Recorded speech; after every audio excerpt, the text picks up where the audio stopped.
So let us see what do we have here for you guys. Actually, just take only what resonates, okay? Feel free rin na i-pick up lang yung mga mensahe na kumokonek sa inyo at iwanan niyo yung iba kasi yung iba ka for ibang viewers naman, no? So let us see.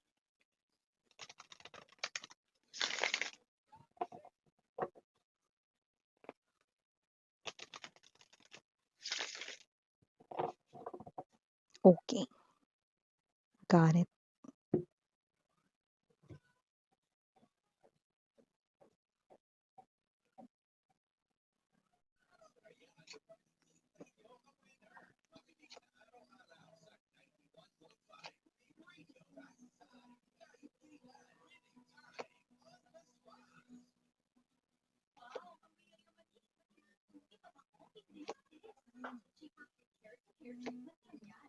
Oh.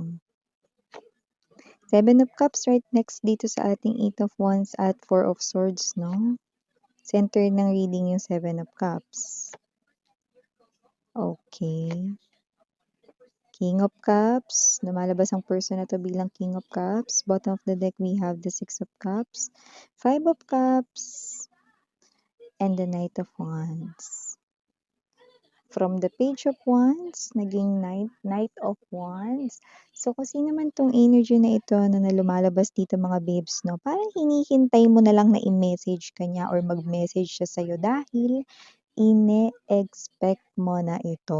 Yun o, ine-expect kang alinmis yan. Na gusto ka niya. Yun o, parang hinihintay mo na lang talaga na gumawa siya rito ng movement at karamihan sa inyo, message, chat, no, or call, yung hinihintay ninyo na confirmation. Yan, waitings na lang kayo with the Four of Swords energy, pero alam mo na. Kasi when you say expect, ibig sabihin ine-expect mo na, no? Kasi may alam ka na. So, yung iba sa inyo, nakita ko dito, naringgan nyo ito ng hindi sinasadya. Yung iba naman dito ay ramdam nyo lang at nagtitiwala kayo sa inyo ritong instinct. At yung iba naman dito ay nakikita ko, no, talagang sure na sure kayo na may gusto ang taong ito sa inyo. Kaya, kampante mode ka na naghihintay na lang hanggang siya ay jumamin sa'yo. Well, tama ka naman dahil lumalabas siya rito bilang King of Cups. At tayong gender dito, babae, lalaki, LGBT, ha?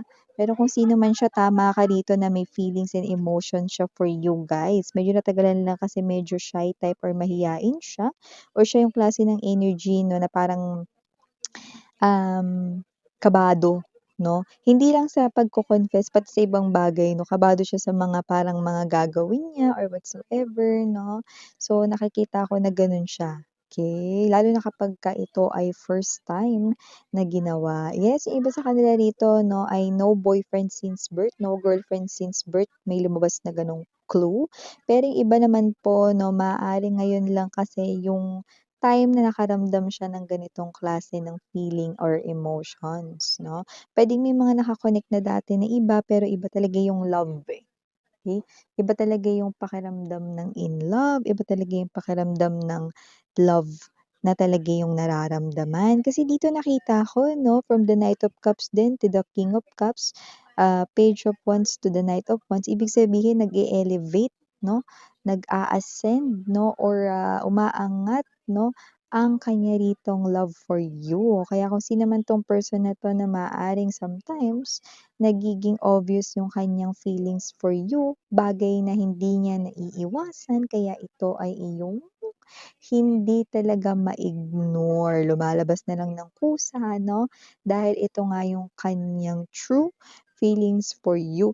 Hindi rin kasi siya yung klase ng energy, no, na kayang i-filter yung kanyang emotions and feelings, no, dahil masyado siyang totoo sa kanya rito, no, na I don't know, pero there's something about prinsipyo right in here, no. Pero siya talaga yung klase ng energy, no, na hangga't maaari hindi magsisinungaling. Kahit pa, no, white lies man yan or whatever, hindi siya gano'n. So, kung sino 'tong energy na 'to, no, this person right in here ay someone na nakikita ko mag-o-offer ng dati kasi crush ka na niya, okey?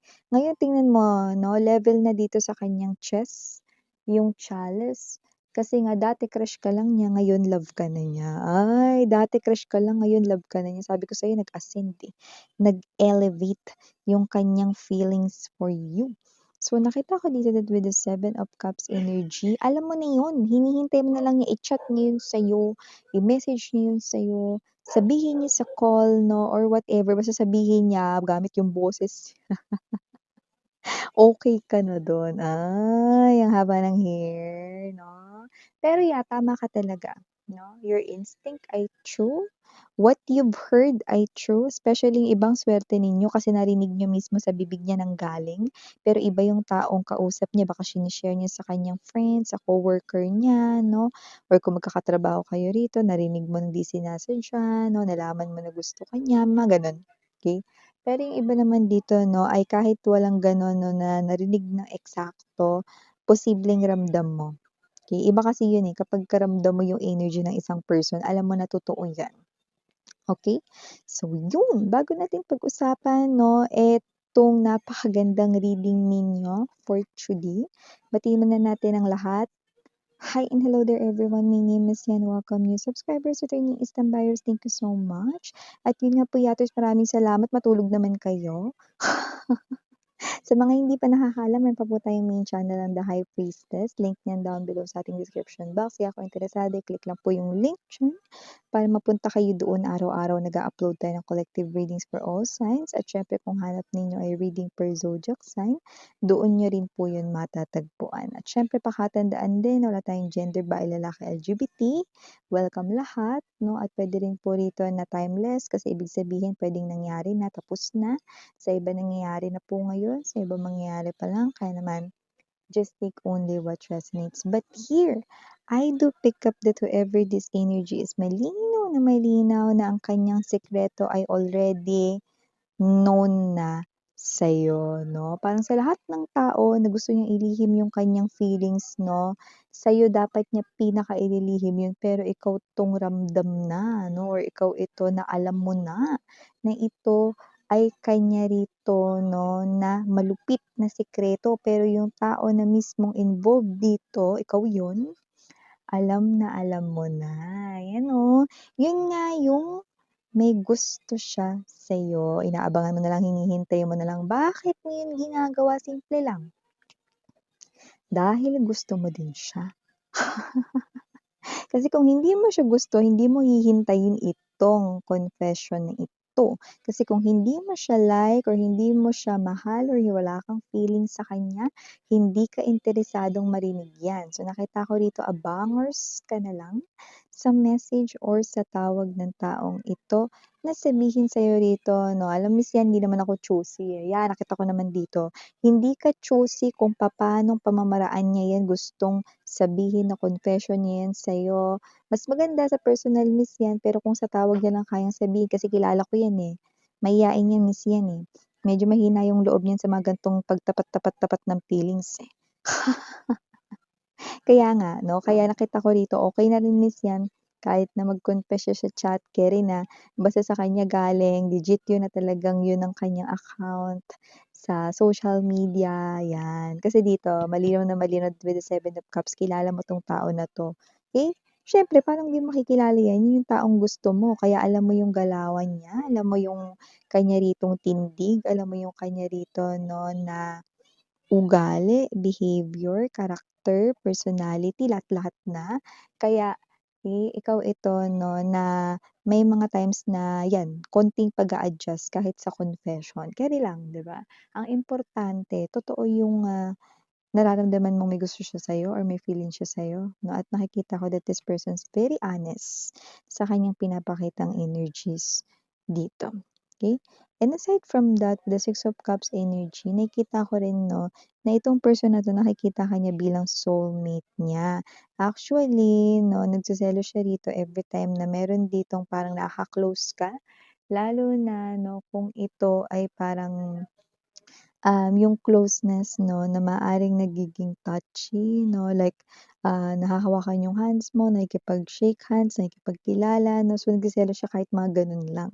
So ibig sabihin itong person na 'to 'no, quiet, silent, pero yung totoo parang alam mo yun 'no, parang gusto niya nitong jombagin. kung sino man yung nagtatangkang maging close sa'yo, gano'n. Kasi nga nakita ko rito na habang tumatagal 'no, lumalalim yung feelings niya for you, na mas lalo ka niyang nagugustuhan po dito, mas lalo niyang gustong i-pursue ito, Knight of Wands energy.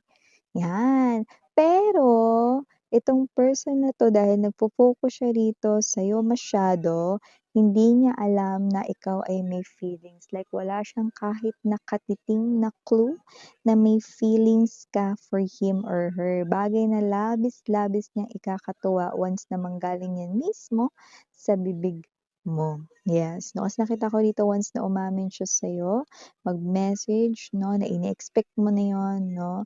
Okey, nakikita ko rito 'no, na babanggitin mo na rin ang iyong malupit na confession na nililihim mo with the moon card energy na siya ay gusto mo din, yun, 'di ba? Dun tayo sa gusto ka niya, gusto ka rin, gusto mo rin siya 'no, gusto mo siya, gusto ka rin 'di ba? Ganda. Kaya kasi naman 'tong energy na 'to malinaw na malinaw sa sabaw ng pusit na ang taong ito ay may gusto sa'yo at nakikita ko na kaya rin ganyan na parang hinihintay mo na lang na mag-message siya 'no, kasi puwedeng nabanggit niya yan mismo sa kanyang bibig sa kung sino man yung kadaldalan or kausap niya 'no. Pero yung iba naman rito ay hindi mo narinig yun pero alam mo lang sa sarili mo na malapit na siyang magtapat ng kanyang feelings or nararamdaman sa'yo, 'di ba? Okey lang, makakapaghintay naman 'no, dahil ang puso naman or ang what's this, yung nararamdaman naman ng taong ito 'no, sa kanyang damdamin ay all true, 'yan 'no. So, nakikita natin dito 'no. Knight of Wands energy, ang energy na once na magiging very expressive siya sa kanyang feelings for you 'no, at nakikita ko dito na parang siya yung klase ng energy na mabilis siya ditong mag-jelly-jelly. Ano 'yan, sa hindi nakakaalam ng mga jelly-jelly ko diyan, ibig sabihin nun jealous, okey. Mabilis siyang magselos. Kaya parang ganito siya 'no, na kunwari nakikipag-usap ka sa iyong ka-work 'no, maaaring sumingit siya 'no, para mabanda ka niya ng konti ng palayo, magdistansya dun sa kausap mo, gano'n siya 'no. Pero ang cute nun, 'di ba? At yun nga nakikita ko rito na parang kunwari 'no, example lang 'to 'no, na 'pag may gustong makikipagkilala 'no, handshake sa inyo 'no, 'pag abot mo ng kamay mong ganyan, 'di pa nahahawakan nung nagpapakilala 'no, kamay niya iha-handshake, "Oh, hello." Gano'n, 'di ba? Cute niya magselos dito, 'di ba? So, kasi naman 'tong energy na 'to 'no, ganyan ko siya nakikita, okey? Hindi naman sa paghihigpitan ka niyan or baka isipin mo masasakal ka 'no, sa relationship ninyo, hindi gano'n 'no. Yun ay mga cute moments 'no, na may mga behavior siyang ganyan. Pero hindi darating sa punto na masasakal ka sa inyong relationship kasi sa lahat ng understanding ito ang pinaka-understanding. Ay, 'di ba? Himay-himayin mo 'yon be. Sa lahat ng understanding siya ang pinaka-understanding. So, ibig sabihin kung para sa yung nanay mong pinakamaintindihin sa lahat, mas maintindihin 'to, 'di ba? Kaya nakikita ko dito mga babes na itong person na 'to 'no, ay someone na, acting cute, sometimes clumsy, pero this person here ay someone 'no, na perfect sa hinahanap mong mga katangian 'no, ng isang person na mamahalin here, okey? So, yung paghihintay mo dito ay talaga namang worth it at yung paghihintay rin niya for you ay worth it 'no. Nakikita ko dito na mauuna siya kahit anong mangyari 'no, mauuna siya rito na umamin sa inyo kaya wala kayo ritong dapat na problemahin pa, ayan 'no. Ang gagawin niyo lang rito 'no ay mag-abang. Yun lang, abangers lang 'no. Kaya rito lumbas din yun, umpisa pa lang 'di ba, na parang hinihintay mo na lang siyang mag-message, mag-reach out sa'yo 'no, or tumawag 'no, dahil ine-expect or inaasahan mo na ang bagay na ito ay mangyayari talaga. Perfect, 'di ba? Kasi yun naman talaga yung ine-expect mo. So, for the initials, capital letter E, capital letter G, capital letter H, and capital letter C, capital letter K, capital letter I, and for other letters might be small letters na itachewa. We have P, O, and last but not the least, N. Yan. Yung iba dito mga babes, no, pagkabanggit ko nun, na possible na yung mga girls dyan, or pwede rin mga boys, lalo na kung mahaba ang hair ninyo, na mahilig kayo mag-ponytail or Italian. Syempre, hindi lang dahil summer na ngayon, kundi parang talagang ganyan kayo. Okay?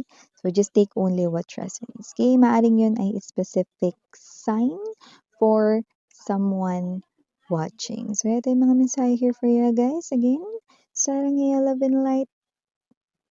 Annyeong.